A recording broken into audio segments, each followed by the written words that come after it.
Hello et bienvenue dans cette nouvelle vidéo sur les assistants IA personnels. Je m'appelle Tristan, je suis le fondateur de Flowy, une agence spécialisée dans l'automatisation des process répétitifs grâce à l'IA et à destination des entreprises de la tech. Alors cette vidéo fait suite en fait à une première vidéo que j'avais réalisée sur comment accéder aux fonctionnalités de ChatGPT pour 4,50 € où on a vu comment créer des assistants IA personnels sur la plateforme OpenAI Playground. Et suite à cette vidéo, j'ai eu pas mal de demandes de personnes qui m'ont demandé, ok, mais est-ce que déjà on peut utiliser cette partie enfin, le playground d'OpenAI sur téléphone? Oui, c'est complexe, mais c'est pas fait pour ça. Et je me suis dit que ce serait cool de faire une vidéo sur comment déjà créer des assistants personnels et en plus les déployer sur une interface de communication qui soit facile d'accès, intuitive et qu'on peut du coup avoir sur téléphone. Alors, il n'y a pas une façon de faire. J'ai beaucoup comparé les différentes façons d'y arriver. Alors, intuitivement, on pourrait se dire, on va passer par le playground d'OpenAI, on a créé notre assistant et ensuite, on va l'intégrer directement à une plateforme comme Slack, par exemple, ou Microsoft Teams, etc. C'est possible. Cependant, ce n'est pas la meilleure façon de le faire selon moi parce que ça inclut une partie où il faut coder un petit peu, ce qui n'est pas forcément accessible à tout le monde. Il y a également des façons de le faire en utilisant Make pour connecter en fait vos assistants à Slack. Euh, j'ai pas trouvé que le résultat était vraiment au top. C'est possible de le faire, mais j'ai pas trouvé ça plus convaincant que ça. Donc, j'en suis arrivé à la conclusion qu'il y a deux méthodes qui sont ultra intéressantes à utiliser pour déployer des assistants IA personnels sur Slack. Alors, la première méthode, c'est la mieux, c'est si vous avez un projet d'entreprise que vous voulez déployer des assistants intelligents dans votre entreprise avec vos données. Et pour ça, il faudra passer par la plateforme Dust. Donc Dust, c'est une startup française qui permet à des équipes de construire des petits assistants et en fait, de les intégrer sur des plateformes comme Slack, Microsoft Teams, etc. Et en fait, quand vous parlez avec elles via vos interfaces de communication, elles vont aller scraper les données qui sont par exemple sur un Google Drive, sur un environnement Microsoft, etc. et vont vous fournir une réponse selon la requête que vous allez donner. Le problème avec ça, c'est que c'est vraiment pour des projets plutôt assez importants parce que Dust pardon, est une plateforme payante, c'est un SaaS, donc il faut payer chaque mois. Et c'est pas vraiment ce que j'avais envie de montrer à vous du coup.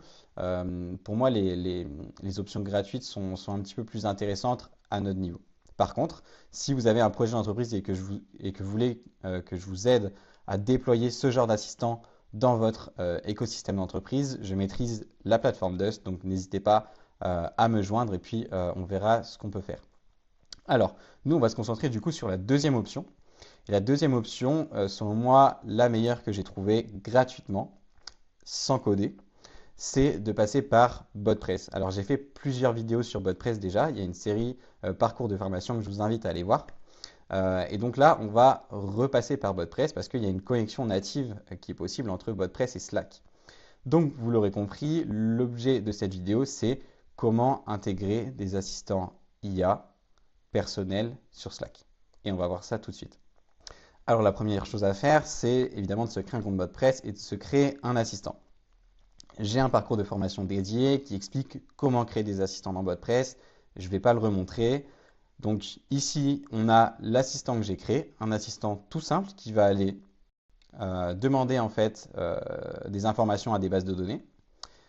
Il y a une carte IA qui va reformuler la réponse, comparer un petit peu les données qui sont sorties des deux bases pour formuler la meilleure réponse possible. La réponse va s'afficher et ensuite on va attendre que l'utilisateur renvoie un message. Alors ce qui est intéressant dans cet assistant personnel, c'est qu'il y a une base de données. Très simplement, ici j'ai deux bases de données et elles sont ultra conséquentes. On va aller voir un petit peu. Voilà, je les ai vraiment remplies, on voit ici à 75%. Donc c'est des assistants qui sont vraiment ultra performants dans la réponse qu'ils vont donner. Pour moi, mettre en place une base de données pour un assistant personnel, c'est la base, c'est vraiment ce qui va faire la différence parce que déployer un assistant sans base de données, en fait, autant parler à ChatGPT. parce que ça va être plus facile, ça va être plus simple, c'est également gratuit et voilà, il n'y a pas vraiment d'intérêt. Ici, ce qui est intéressant, c'est qu'il y a une base de données avec vos propres données et donc là, en fait, les réponses vont être paramétrées, vont être données par l'agent en fonction de ce qu'il y a dans la base de données. Donc c'est là qu'on va pouvoir atteindre des niveaux de précision ultra intéressants. Alors, première chose à faire donc pour connecter cet agent à Slack, eh ben, c'est tout simplement de se rendre dans la partie intégration de votre espace WordPress qui se trouve ici. Vous cliquez sur Slack et vous cliquez sur Install. Donc là, l'intégration va s'installer toute seule. Alors, une fois que l'installation est faite, il ne faut surtout pas autoriser Slack ici. Alors, intuitivement, c'est la première chose qu'on a envie de faire. Moi-même, je l'ai fait dès que j'ai vu l'intégration s'installer. Il ne faut surtout pas le faire ici parce que la connexion, on va la faire au niveau de l'API de Slack, en fait. Donc, pour l'instant, on abandonne cette partie WordPress et on se rend sur le site api.slack.com/apps. Je mettrai le lien dans la description, hein, vous aurez juste à cliquer dessus. Donc, on se rend sur ce site-là. Donc, vous allez créer une nouvelle app, juste ici, et vous allez cliquer sur From Scratch. Là, vous pouvez mettre un nom. Moi, je vais mettre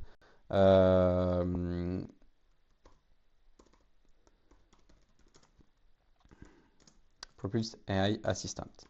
Okay. On va l'appeler comme ça. Et là, on va pouvoir sélectionner un workspace. Donc là, je vais choisir, moi, Propulse, qui est le nom de mon association. On va créer une app.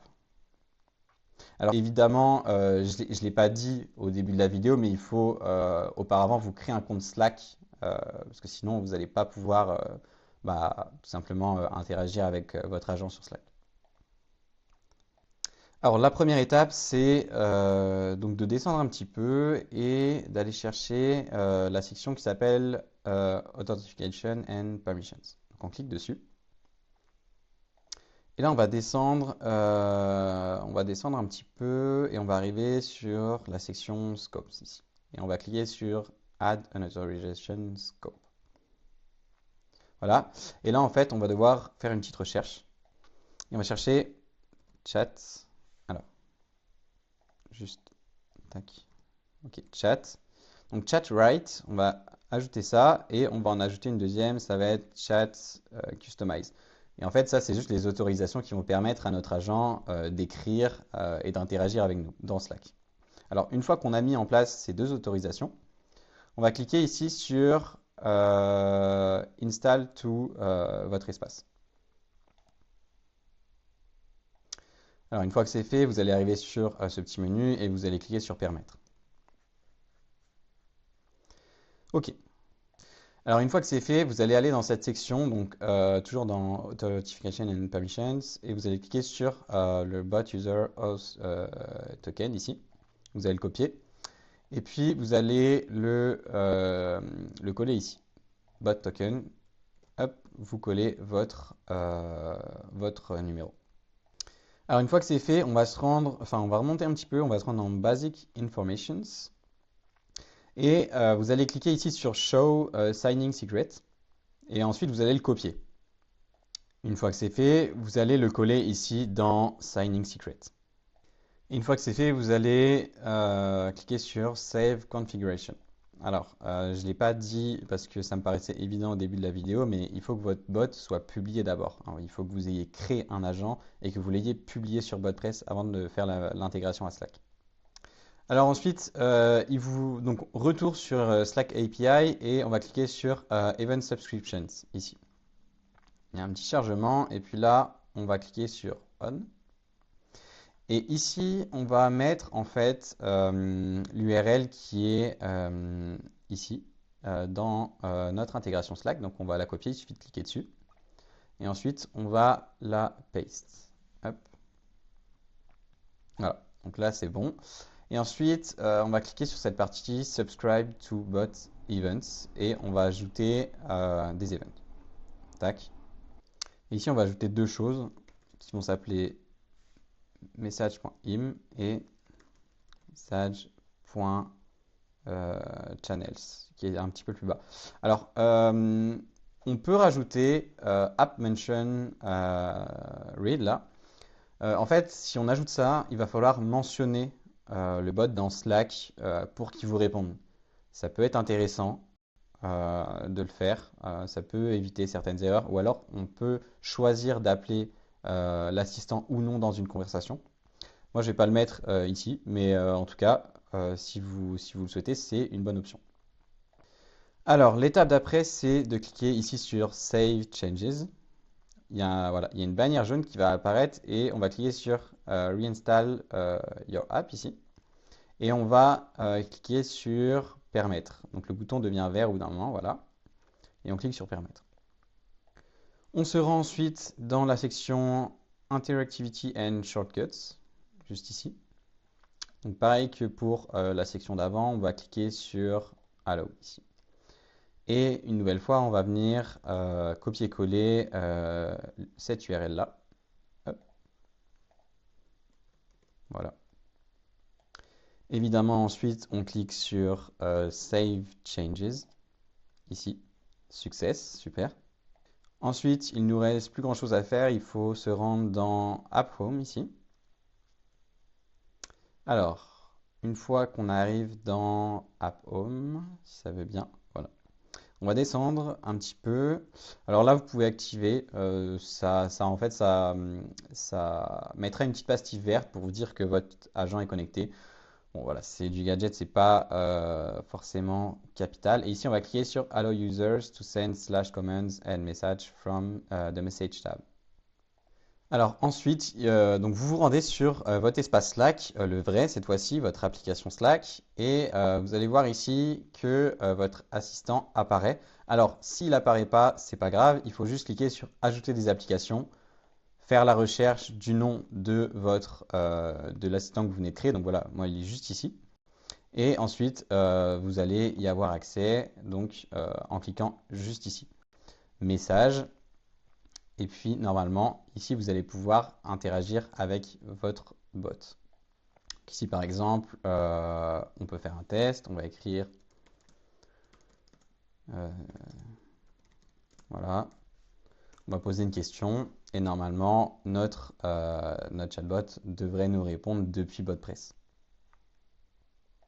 Et on voit ici qu'on a bien une réponse de notre assistant. Donc voilà, maintenant c'est fait. On a intégré un agent IA personnel dans Slack. Donc ce qui est bien avec Slack, c'est que l'application, on peut l'avoir sur son téléphone. Donc sur votre téléphone, vous pouvez avoir directement accès à vos assistants si vous en avez plusieurs. Et pour des projets d'entreprise, ça peut être super intéressant. Par exemple, celui-ci, je l'ai développé dans le cadre de la formation des membres d'une association. En fait, le gain de temps, il est énorme parce que là, le chat est entraîné sur absolument tous les process à respecter, donc tout le cadre légal. Donc là, un membre qui vient de rejoindre l'association, il a juste à poser sa question et il aura la réponse instantanément au lieu d'aller chercher dans des PDF de formation interminables et souvent brouillons. Vous pouvez également, en vous rendant dans la section Basic Information donc du site api.slack, personnaliser, voilà, mettre un petit logo, mettre une couleur, ajouter une description, faire un petit peu ce que vous voulez.